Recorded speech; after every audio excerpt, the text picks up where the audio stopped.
출애굽기 21장 7절에서 11절 말씀을 근거로 사람을 생각하시는 하나님이라는 제목으로 하나님 말씀 증거하도록 하겠습니다. 하나님 나라 향하여 출애굽기 강의 90번째 시간입니다. 오늘은 어제에 이어서 종에 대한 말씀인데, 어제가 남종에 대한 말씀이었으면 오늘은 여종에 대한 말씀입니다. 이 고대 시대에는 여자를 사람 수에 포함하지 않을 정도로 낮게 여기는 경우가 있었습니다. 특히 종이라고 하면 그들의 인권이 더욱더 무시되는 경우가 있었습니다. 그리고 그것이 당연하게 여겨지는 문화가 있었습니다. 그런 일들 가운데서 하나님께서는 이 여종에 대한 그 규례를 정확하게 말씀하심으로 이들을 보호하시고 배려해 주셨습니다.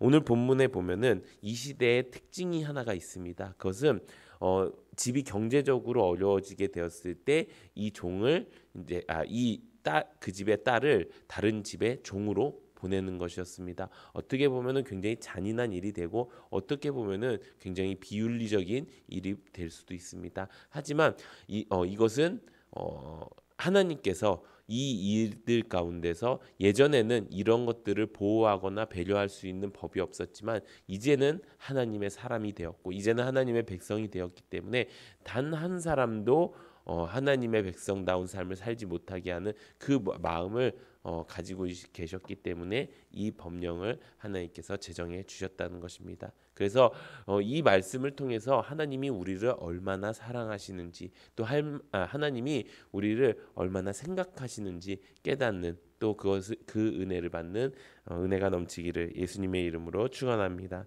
오늘 이 여종에 대한 법은 총 4가지로 나와 있습니다. 총 5가지로 이야기할 수도 있고, 또 4가지로 이야기할 수도 있고, 여기서 말하는 법은 3가지로도 이야기할 수 있는데, 저는 이것을 4가지로 이야기하도록 하겠습니다. 먼저 7절에 보면은 이렇게 기록되어 있습니다. 사람이 자기의 딸을 여종으로 팔았으면, 아까 말씀드렸다시피 집안이 가세가 기울었을 때 여종으로 팔리게 되는 것입니다. 그는 남종같이 나오지 못할 것이며 라고 기록되어 있습니다. 어제 말씀드렸던 것처럼 남종은 6년 동안 일하고 7년 뒤에는 나가야 되는 그런 상황에 있었습니다. 그런데 이 여종은 그렇지 않습니다. 여종은 그 남종과 같이 나올 수가 없는 것입니다. 어떻게 보면은 굉장히 또 더 불합리하다고 생각할 수 있는데, 이것은 오히려 하나님께서 이 여종들을 보호하기 위한 장치였던 것입니다. 왜 그러냐면, 여종들이 만약에 이 7년법이 이 시행이 된다고 하면은 여종들은 이미 다른 집에, 그 집에 이제 그냥 종으로만 팔려가는 것이 아니라 지금으로 말하면은 둘째 부인, 첩 이런 식으로도 팔려갔기 때문에 나와서 무엇을 할 수 있는 상황이 되지 않았습니다. 그렇기 때문에 오히려 이 법을 없앰으로써 하나님께서는 이 여자가 이 안에서 그 자신의 역할을 충실히 해서 잘 살아가게끔 보호해 주셨는 것이라는 것입니다. 또 8절에는 이렇게 기록되어 있습니다.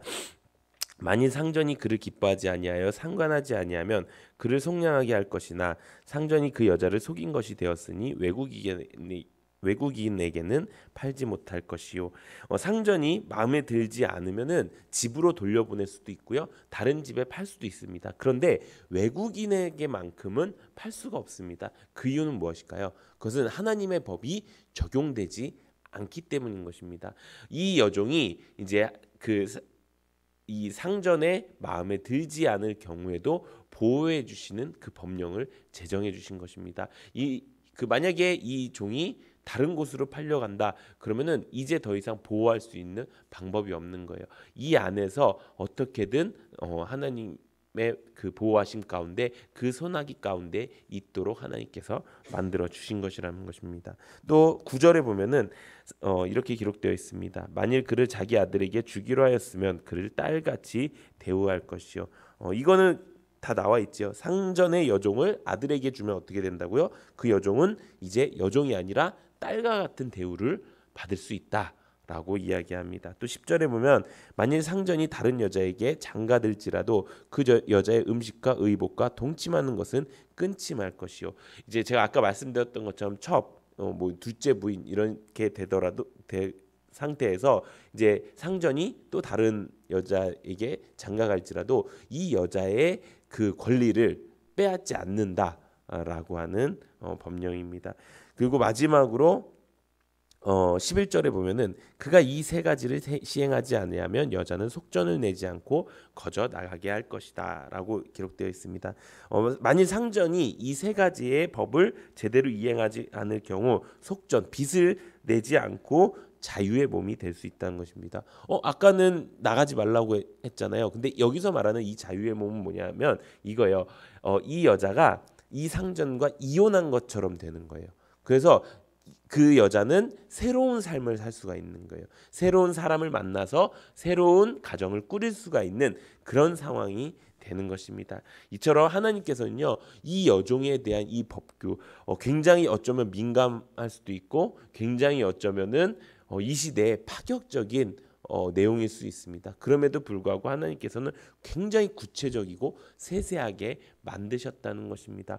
지금으로서 따지면은요, 이제 뭐 여성 인권이다, 뭐 이렇게 뭐랄까 여성을 존중해야 된다 이런 인권으로 본다고 해도 이 정도면은 괜찮다라고 할 정도인데 이 고대 시대에 어떻게 이렇게 엘리트적인 어떻게 이렇게 스마트한 이 법률을 제정하셨는지 그 이 모습을 보면요 하나님께서 우리를 얼마나 사랑하셨는지를 알 수 있게 된다는 것입니다. 그래서 이 말씀을 통해 우리가 알 수 있는 건 무엇입니까? 첫 번째는 하나님께서는 모든 백성들의 자유와 생명을 보존하기 원하신다는 것입니다. 만약에 우리가 이렇게 생각할 수 있습니다. 나 같은 게 라고 생각하는 경우가 있습니다. 하나님의 법대로 살려고 애를 쓰고 있지만 그러지 못할 때도 너무 많이 있고요. 넘어질 때도 흔들릴 때도 있습니다. 말씀은 계속 이렇게 일어나서 전진해 가야 합니다라고 이야기하는데 어느새 나는 여전히 세상 사람의 모습이 가질 때도 있고 여전히 내가 연약한 모습이 보일 때가 있습니다. 근데 그럴 때 하나님께서는요. 책망하시는 것이 아니라 하나님의 손아귀 안에 하나님의 법 아래 우리를 두시고요. 보호해 주신다는 거예요. 이 하나님의 법이 뭐예요? 우리에게 지금 계명이라는 거예요.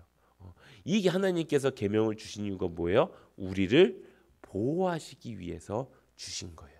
우리를 이 계명 가운데 보호해 주셔서 너 여기 이 길로 가면 안 돼. 너 이 길로 가면 안 돼. 내가 정확하게 딱 이야기했잖아. 요 길로만 벗어나지 않으면 내가 네 안에서 모든 것들을 이루어 줄 것이야. 라고 하는 그 하나님의 사랑을 우리가 경험할 수 있게 된다는 것입니다. 그렇기 때문에 우리가 계명을 지킬 때 어떻게 지켜야 됩니까? 어제 말씀드린 것처럼 우리가 하나님의 계명을 지킬 때 이것을 율법으로 받아들이는 것이 아니라 하나님의 사랑의 음성으로 받아들여야 된다는 것입니다. 하나님이 나를 보호하시고 하나님이 나를 바른 길로 인도하시기 위한 그 사랑의 음성으로 들어야 된다는 것입니다. 그렇기 때문에 우리가 이 계명을 지킨다는 것 어려운 일이 아니게 될 것입니다. 또 내가 만약에 지키지 못한다라고 하더라도 하나님께서는요 계속 우리에게 말씀해 주시는 거예요. 그래서 우리에게 정말 감사한 것은요 이렇게 예배가 있다는 것, 말씀이 있다는 것, 또 이제 주일마다 하나님께서 거룩한 안식일을 주셔서 그날에 우리가 리셋이 되고 새로운 마음으로 변화되어지고 새로운 영이 생겨나고 또 업그레이드가 되는 말씀으로 더 새로운 하나님의 사람이 될 수 있다는 것, 이것이 하나님께서 우리에게 주신 가장 큰 축복과 은혜라는 것입니다. 성경에 보면 참 많은 부분에서 이렇게 나와 있습니다. 내가 나의 율례와 규례를 지키고 행하며, 내가 내 말씀을 지키고 행할 때, 너가 내 규례를 지킬 때, 이런 말씀이 많습니다. 이런 말씀을 들을 때마다 여러분들은 어떤 생각을 하십니까?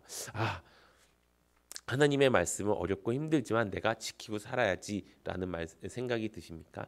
만약에 그렇다면은 그 생각을 좀 바꾸시기 바랍니다.